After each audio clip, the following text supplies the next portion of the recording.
Hello guys, in this video I am going to show you how to set the maximum walk time in the Journey Plan application.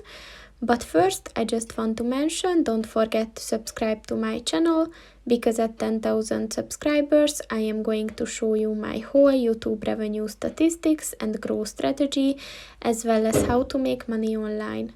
Let's jump into it. First of all, open the application on your phone.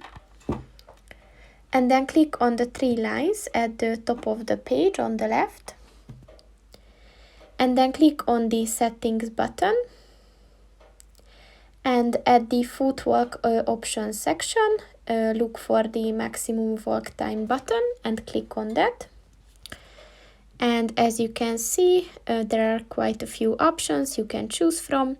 So just set it on your preferred time, and then click on the done button, and this function is set.